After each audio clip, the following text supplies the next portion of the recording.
tell them say, you're the me hand. When we are rule over the pagan. Hey, shalom brothers, shalom sisters, Bishop Nathaniel here. That's right, you know what day it is.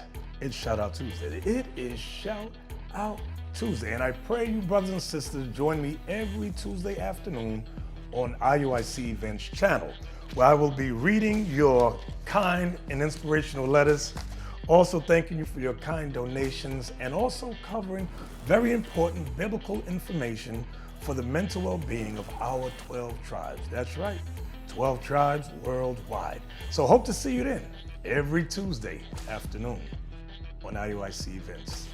Shalom.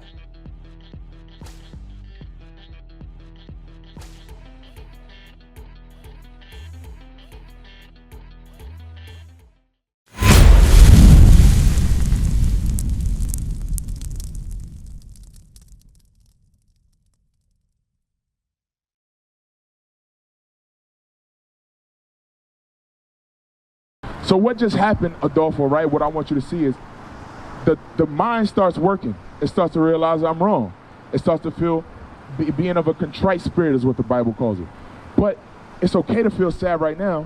What you got to go home and do now is action behind how you feel. That's what I want you to always feel. The action you got to take next. So Christ mentioned it, right? John 3:3. John chapter 3, verse 3. Jesus answered and said unto him, Verily, verily, Verily, verily. He says, truthfully, truthfully, right? Truly, truly. Read. I say unto thee, except a man be born again, he cannot see the kingdom of God. So now that's what you're getting. You're getting an understanding of how to convert your mindset, how to change your mind. Hold that, give me Matthew 18. We're coming back there. Matthew 18:1. Nah, it's all right, bro. What it is I'm trying to show you. Now you understand it's wrong. Now this is what Christ said you had to be like. This is what you got to be like. Listen. Matthew chapter 18 and verse 1. At the same time came the disciples unto Jesus, saying, Who is the greatest in the kingdom of heaven? So the disciples are hanging around, just like you see us out here, right? And Christ says, who's the greatest? They ask Christ, who's the greatest in the kingdom of heaven? Watch what he says, Adolfo.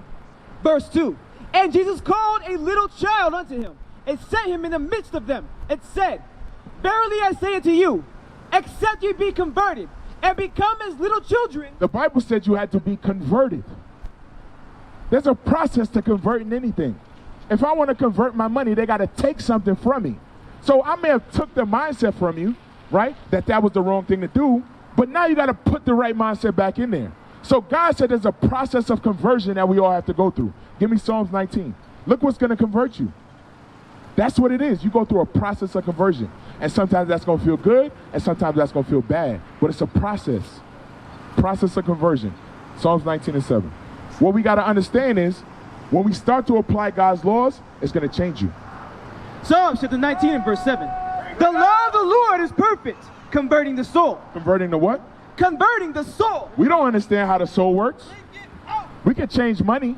We can convert dirt into mud, pour some water on it. We don't understand how to convert and change your soul. God's laws do that for you. You got to understand, this is what I got to hold on to. Read. The testimony of the Lord is sure, making wise the simple. So now you were simple, but the Bible's going to make you wise. Go back where we was at, Matthew 18. So now you getting some wisdom. You understanding chasing after the women, there's a long-term effect to that thing. Maybe I should slow down. God said this is what you had to be now, right? We still talking about born again. I don't want you to get lost. I went there to show you the law is going to make you like a little child. Watch it again. Matthew chapter 18 and verse 2. Verse 3. It said, Verily I say unto you, except ye be converted. Now what converts you, Adolfo? Being like a child, being simple. What? No, what specifically converts you? You're right, being simple, right? Well, not being simple, being wise, getting wisdom according to the Bible, but what converts you? What thing? We're going to go back to it and read it, all right? Stay with me. There's something specific that converts you. Read that. Psalms chapter 19 and verse 7. The law of the Lord is perfect, converting the soul. What converts you? There it goes. The law of the Lord. It changes you. It changes your soul. That's the purpose for it. We don't bring it out here to yell at our people to make them feel bad about themselves. We're trying to get them to convert their souls. Psalms, Matthew 18 now, 18:3. Now Christ said you had to be born again and become as a little child, right? And he said you had to be converted into that little child. So when you keep the laws and apply it, it's going to change your mind back into that little child. Right. What's the purpose of him saying a little child? Because you're being born again. Okay, you're right. Are you going to stop driving because you're born again? Okay, what does that mean then? It means that you have to take away your old thought process and then bring in something new, something more positive that's going to... Right. Adolfo said you have to take back your thought process, right? Go from having a bad mindset into having the mindset of the Bible. Perfect. That's what conversion is. So that's what we're doing. When you start to become humble like that little child, you'll start to accept things into your brain. You'll start to say, what I've been doing ain't right. There's a better way for me to be doing this thing. And now you can apply that to your life and you get benefits for that. Read. Matthew chapter 18 and verse 3. It said, verily I say unto you, except you be converted and become as little children, ye cannot enter into the kingdom of heaven. So getting your house in order starts with you being humble. Converting your mind and becoming as a little child. When you humble yourself, everything will enter. Because a little kid, if you say go pick that up, they're not going to say, I think it's better if I pick it up and do this with it. They're just going to do what you told them to do. They don't know any better. And that's what we have to accept ourselves. We don't know any better. When it comes to dealing with women, we don't know which women to deal with because nobody ever taught us. Nobody ever guided us. The Bible's going to show you how to do that. Read. Verse 4. Whosoever therefore shall humble himself as the little child, the same is greatest in the kingdom of heaven. The purpose of you humbling yourself is to become the greatest thing in the kingdom of heaven. That's why you have to humble yourself. Because this earth is going to pass away. And then we're going to rule on this planet. You want to be there and be great. You don't want to be here and be on the bottom. Right? So the first thing you got to do is become like that little child. Go back to John now. 3 and 3. John chapter 3 and verse 3. Jesus answered and said unto him, verily, verily, I say unto thee, except a man be born again, he cannot see the kingdom of God. So unless you change your mindset, unless you humble yourself, you cannot see the kingdom of God. And that's more important than anything. When you say you're Israel from the tribe of Issachar, then you start to really change your mind. Humble yourself. That's what you got to start with. Read. Verse 4. Nicodemus saith unto him, how can a man be born when he is old? Can he enter the second time into his mother's womb? Nicodemus didn't understand like you understand. He said, I got to go back in my mother? What are you talking about? That's what he's saying. Read. And be born? Jesus answered, verily, verily, I say unto thee, except a man be born of water and of the Spirit. Unless you be born of water and of the Spirit, right? Give me that. Give me water. Reason I'm going over this with you is because it's about setting your house in order, right? So you start by converting your own mind. You figure out what's wrong with my mindset. This is what water is. You got water? Ephesians chapter 5 verse 26. That he might sanctify and cleanse it with the washing of water by the word. So water is what, Adolfo?